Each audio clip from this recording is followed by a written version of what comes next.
This is The Real Hustle, the programme which shows you the secrets behind the most popular scams being carried out by con artists in Britain today.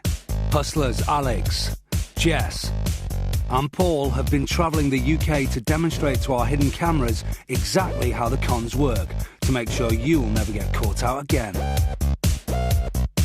In this episode, we'll see how you can be deceived at the airport, how an impossible-sounding bet works, how bogus talent managers can take you for a ride, and how a swindler can sell you a fake lottery ticket. Remember, all the people in this show have been hustled for real, and after they were given their money back, they agreed the footage could be shown, so that you could avoid being ripped off by the same scams.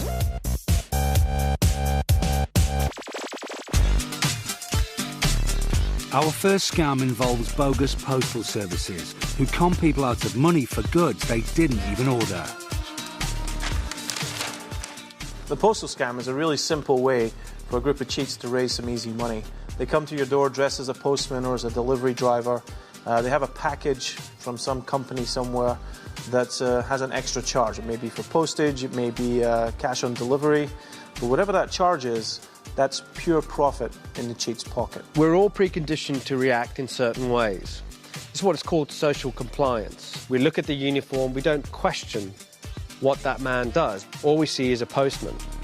Our hustlers have filled these parcels with cheap second-hand books.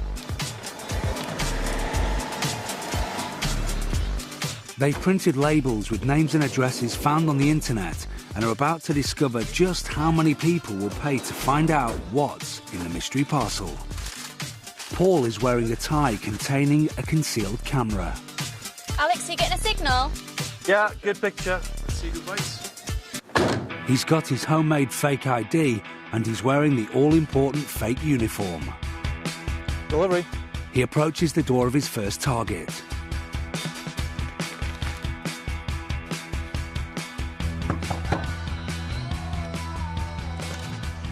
Oh yeah. Delivery for Linda Curtis. Yeah, sign for that, that's fine. Yeah. This man is about to become the victim of a scam.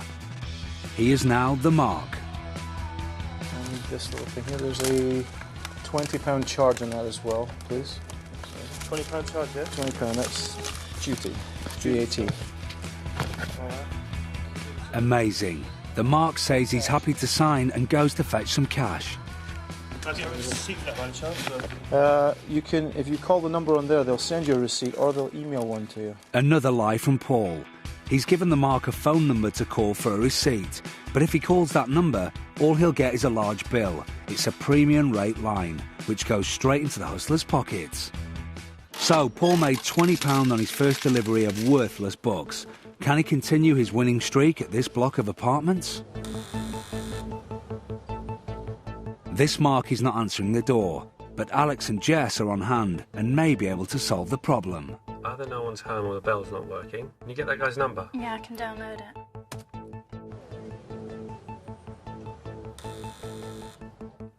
Paul? Is that it?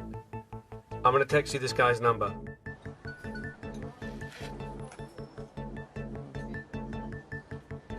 Hi, is this 1 Allingham Court?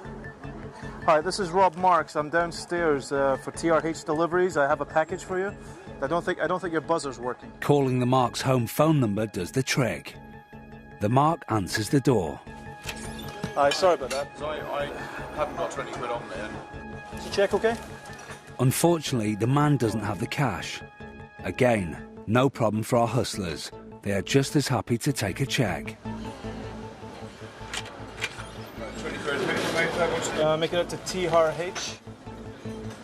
TRH. They really hustle. That's, right. They really run around.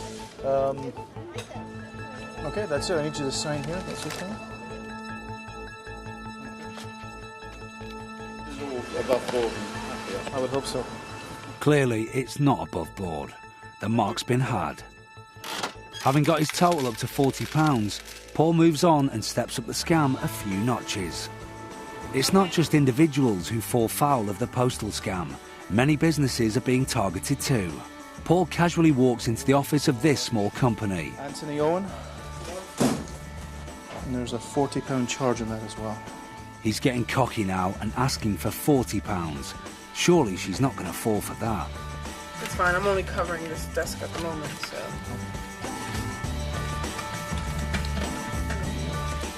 Oh yes, she is.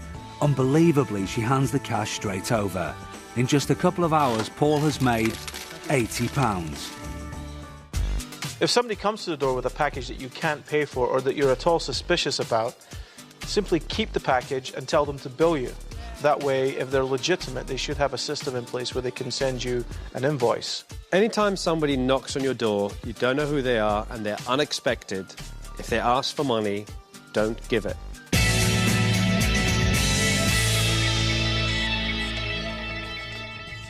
Proposition bets can be seen as the acceptable face of con games. It's a bet that's usually only got one outcome. Groups of people are ideal for proposition bets, anywhere where groups of people gather. Because if you put a proposition bet out and there's 5 or 6 people there, you're guaranteed to have 1 or 2 takers. Alex has gathered 5 or 6 people around in order to put his latest proposition bet into play. Our cameras are hidden around the pub to capture the action. We need 2 shot glasses. 2 shot glasses. Some whiskey. Whiskey. That's great. I'm going to fill that up. And some water. Have you got some water? Yeah, sure. OK. There you go. All right. Thank you. And we'll fill that up to the brim there. This is the bet. OK. The idea is to get the whiskey into the water glass and the water into the whiskey glass. But you can't use an extra glass, you can't use a straw, and you can't use your mouth. All right? But it can be done. How much money you got on you? Have you got anything? Look. A tenner. I'll bring A tenner? Oh, you're on. I am going to use something. I'm going to use my driver's license. No holes in the driver's license. OK, look. Driver's license goes on top of the whiskey. There you go. And they're changing. Amazingly, the whiskey and water are actually swapping glasses. With the whiskey and water completely swapped, Alex has won his bet and is a tenner richer. Making the whiskey and the water change glasses is quite an interesting one. It's just pure physics. It's density. The water is heavier than the whiskey. So when you turn the glasses upside down, the water forces itself into the whiskey glass, thus making the whiskey shoot up into the water glass. And that's exactly how it works.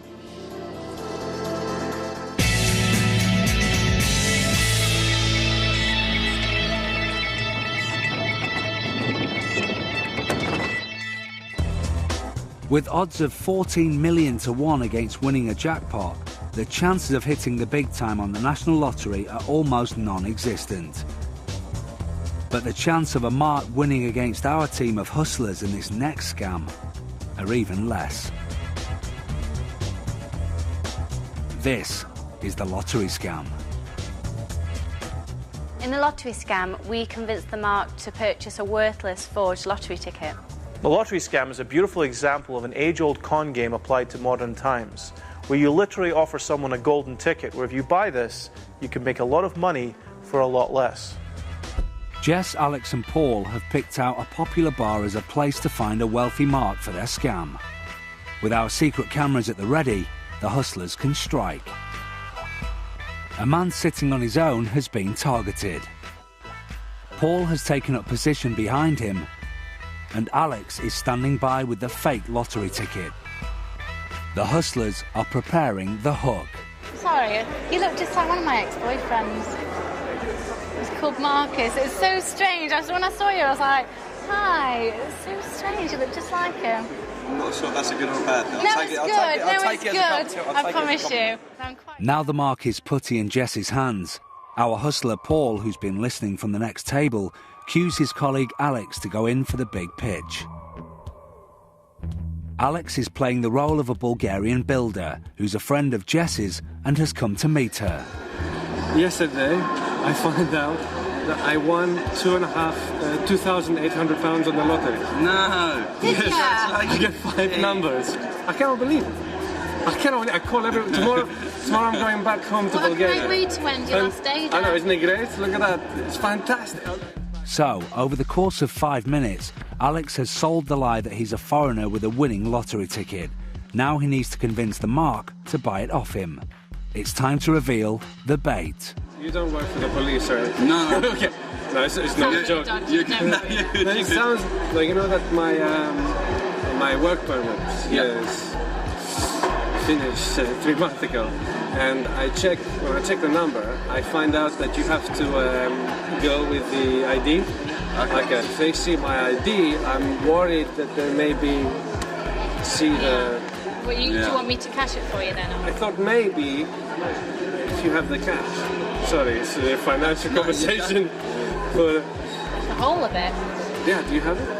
Do I have £2,800? I know it's 15 minutes ago, the stranger was having a quiet drink on his own. Now 2 hustlers have sat down at his table and started chatting about a winning lottery ticket. It's a weird situation, but he's definitely intrigued. So find anyone who's got... Look, I will take less if somebody's helped me out. You know, I know you maybe less money and you keep some money for yourself. I don't know, 1,000 or something. Now that Alex has said he'd accept £1,000 for the ticket, he gets up to leave the table. As planned, he's left Jess clear to play the next part of the scam, the all-important phone call to the lotto results line. I haven't seen someone happy for ages. Alex has told the Mark the ticket has 5 correct numbers and is worth £2,800. But there's a surprise in store when the numbers are confirmed. And the bonus, 28. He's got 28. He's got 28. What's the bonus for? Kidding me? Oh my God. Are you shitting me? No! Hang on. 100 grand, isn't it? Hang on. Jess tells the Mark there's been a mistake and the ticket actually has 5 numbers plus the bonus ball, which is a much bigger prize than 5 numbers alone. The Mark is then given the opportunity to confirm the numbers for himself. These are the numbers on the ticket. The Mark is now hearing the actual numbers drawn in the lottery. Number 19. 25. 32. 47. 48. 49. And the bonus, 28. Matching 3 numbers wins £10. 4 numbers wins £96. 5 numbers wins £2,839. Matching 5 numbers plus the bonus wins £121,522. 121 grand. Really? Now the Mark thinks that the ticket is worth over 100,000 and not the 2,800 Alex told him initially. This is the key to the whole con. The fish has bitten, it's time to reel him in. I want to buy off him. That's harsh. Yeah, but you don't know him very well though, do you? So? No, he's always scrounging off my brother. That's why I'm not bothered at all. Oh my God. Jess has planted the seed. She wants to buy the winning ticket for £1,000 and she needs someone to go halves with her.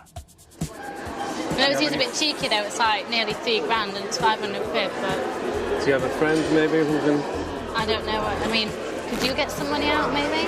She practically forces him in as a partner in ripping off Alex the foreigner. In fact, he's the one about to be ripped off. Big mess. Yeah. A big mess for me, but... Well, I can nip out and get some cash as a cash machine. Do you want to come out and... I'll have a look with you. I trust you. Your name is? Danny. Danny, okay, no problem. Finally, the Mark agrees to at least go to the cash point with Jess. But will he really stump up the money, or will he give her the slip? The hustlers wait nervously to see if the sting will fail or succeed. I'll give you a minute. After 10 minutes, the Mark has returned. But is he bearing the cash? Everything. 500, you got Everything 500. okay? Yeah. Yeah? Fine. Bingo. With the Mark's £500 cash now in Alex's possession, the scam has succeeded, and the Mark is left with a worthless lottery ticket for his money. Game, set and match to the hustlers. The lottery scam works because the Mark, the person who's going to be conned, essentially thinks they're going to make X amount of money, and that's a pretty good deal for them, and they're thinking, well, maybe I should, maybe I shouldn't, whatever. But then they find out, actually, as long as they're prepared to lie and keep quiet about one element, then they stand to make far more money than that. So in terms of the psychology, you've anchored them at a certain profit, and then suddenly they find out, actually, they could be sitting on an absolute fortune. And that just appeals to their sense of greed. That's why it's such a fantastic scam.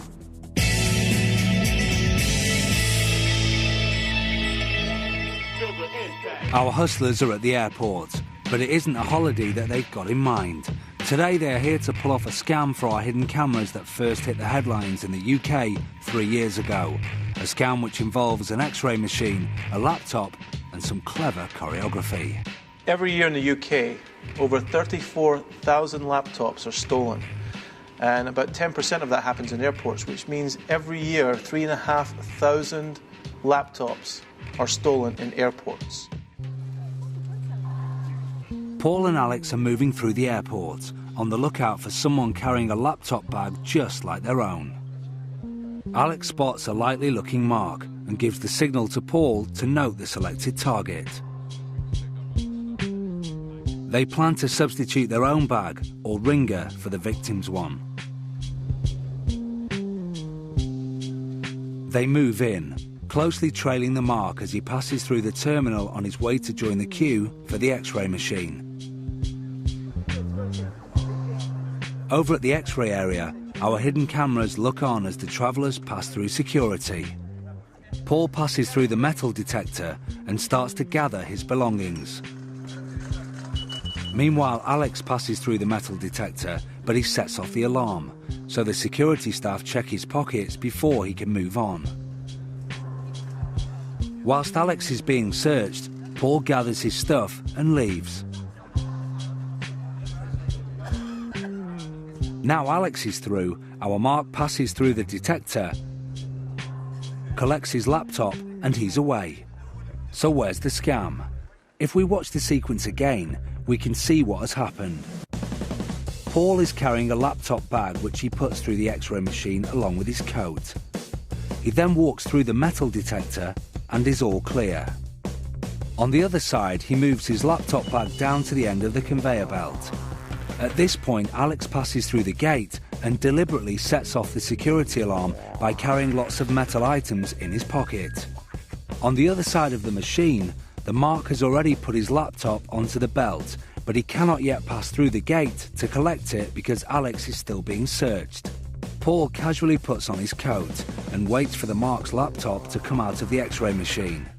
The mark's laptop is out of his eyeshot and his reach, which now gives Paul the opportunity to grab it. Note that Paul has left his bogus laptop bag or ringer on the conveyor belt.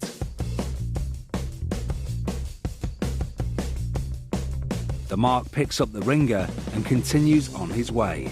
By the time he discovers his misfortune, it'll be too late. It's essential when going through any kind of security checkpoint. Make sure you keep your eye on it. Don't be diverted from it. So if anybody else happens to get control of it, you can call someone's attention and they can stop them for you. But always keep your eye on your goods. Never be distracted.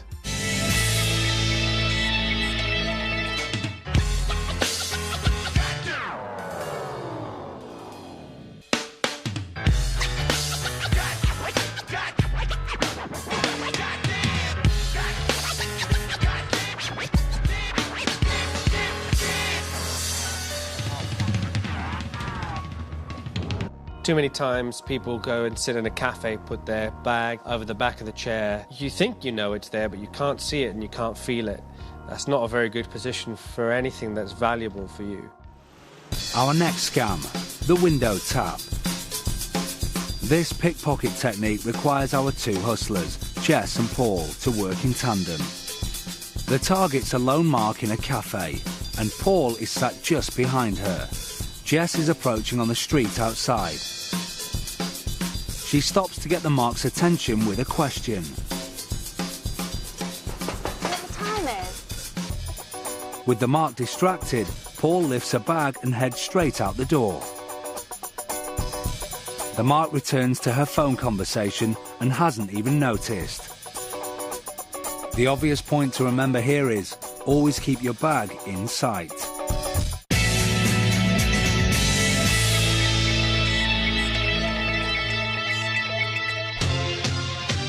Some scams work simply because we are ready to fall for them.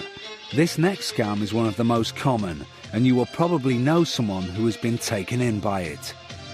This is the bogus agency scam. Our hustlers have rented out an empty office space, which they've rigged up with concealed cameras to show us how the bogus agency scam works. They've called their fake agency TRH Casting and are holding auditions to look for some of Britain's undiscovered musical talent. The bogus agency scam is one of those really dreadful con games that plays on people's hopes and dreams. And in this case, you pick somebody out who's looking to be a star, and you give them the opportunity that they've always dreamed about, and you use that to extract as much money as you can. The hustlers have invited some wannabes to the TRH casting office. Their challenge is to seduce each of them into parting with £500. Paul is posing as the agent. After introducing himself, he launches into his sales pitch. We're scouring right now looking for new talent. What we're looking for is people with a good voice. So what they're looking for is people with legs, people who look like they're going to grow. Oh, it seems very promising. Paul cunningly sows the seed that money might have to be handed over. So what we're trying to do is find people that are willing to move forward, invest in themselves. I mean, are you ready to invest in yourself? If you're willing to invest in yourselves, you know, they think they can market and take for it. Hello. Oh, Jess. How are you? Thanks for coming in. As if the victims weren't already intrigued, it's time for the hustlers to introduce their first convincer. Jess enters the scene posing as a successful agency client. Her job will be to persuade the Mark what a great service the agency provides and what an amazing demo tape could be theirs if they sign up. It's brilliant. The producer's fantastic. He gets to put like 3 songs on, like you're there for the whole day, and it's fantastic. They organised everything for me, and the producer was fantastic. Oh God, it was so good. I had the best day ever. On and off, really. There you go. Thank you. Do me a favour, don't let anyone listen to that for the next week. Okay. Keep it for yourself. I wasn't gonna. You're going to be very, very happy. I'd love for you to let me have a look at that, but right now we've got Francis Abagnale, who's an A&R guy. Would you mind if I brought him in? Let him hear this as well? No. Now comes convincer number 2. Alex is posing as a record industry hotshot, here to listen to them sing. The story is, if they impress Alex, they may well get a lucrative recording contract. In fact, this is just another lie. Okay. What are we going to hear? I'm going to sing a little bit of Whitney Houston, I Will Always Love You. Okay. Bittersweet memories, that is all I'm taking with me. Wow. That's a great voice. Thank you. She's got a lot of talent, and our hustlers seem really impressed. But what will they make of the next guy? To tuck you in at night, and if you wanna leave, I can guarantee you won't find nobody else like me. Very nice. Very good. They seem to love this performance too. And what about our final duo? That girl who showed me that love is truly blind, that love is truly blind. Great, guys. That's great. Yep, they're still bowled over, proving that a performance of any standard would get exactly the same reaction from our hustlers every time. Okay. Alex makes his exit and leaves Paul in the room to seal the deal. That never happened. I have never seen Francis Abagnale tell somebody he wants them. Really? Now the marks have been suitably buttered up, it's time to hit them for the money. First, the duo of brothers. I'm willing to put in £1,000. Are you willing to put in 500? Yeah, 500. They're keen to part with their cash. And when presented with a contract not even worth the paper it's written on, they're quick to sign up and write down their credit card details. Next, our solo male. How will he respond? Considering yesterday I was considering going back to work on Friday to drive my truck. Yeah. And now I'm thinking about getting £500 together so I can get a demo tape to, demo CDs. He seems pretty unsure. Looks like Paul has his work cut out. How will our final mark take it? She has a few questions. Will I get copyright? Absolutely. You will continue to own copyright. That's if we want to move forward, if you get a deal that really, really works for you, I would be willing to pay, it's £1,500 for the recording time in a studio. I will pay 1,000 of that. That's my investment in you. You will still own your own material. Paul hits her with one final push. I'd like to make you part of this. Do you want to do this? Is this something you'd be interested in? Well, I've got to grab it with both hands. I think you've got to grab it with both hands and jump in. Do you have a credit card or anything like that? I do, yes. Thinking she might be missing out on the opportunity of a lifetime, she buckles under the pressure. And back to our truck driver. What has he decided? He's fallen for Paul's clever seduction techniques too, and finally puts pen to paper. Job done. The hustlers are now £1,500 richer. Not bad for just a morning's work. In the real world, bogus agents will set up their offices, stay for a month to swindle as much cash as they possibly can, and then move on without a trace. So, how did they feel when we revealed to them that 3 hustlers had just taken them for a ride? They take vulnerable people and they just take the... That's what I think. Sorry if I'm not allowed to swear, but yeah. I just think they're utter for doing that to people. The talent agency scams have become much more prevalent recently because of X Factor, Pop Idol. Everybody wants to be a star, and those programs have made it quite visible that you can become a star. So the talent agency scammers are tapping into that current fascination with becoming a star quite quickly. So they charge you an upfront fee, and you'll hear nothing. So, our swindlers have wrapped up the cons for this week. They've delivered fake parcels, lifted a laptop at the airport, sold a fake lottery ticket in the pub, and duped some wannabe pop stars in their makeshift agency. Don't worry though, all the members of the public they scammed got their money back. Just remember the rule of the real hustle. If it sounds too good to be true, it probably is.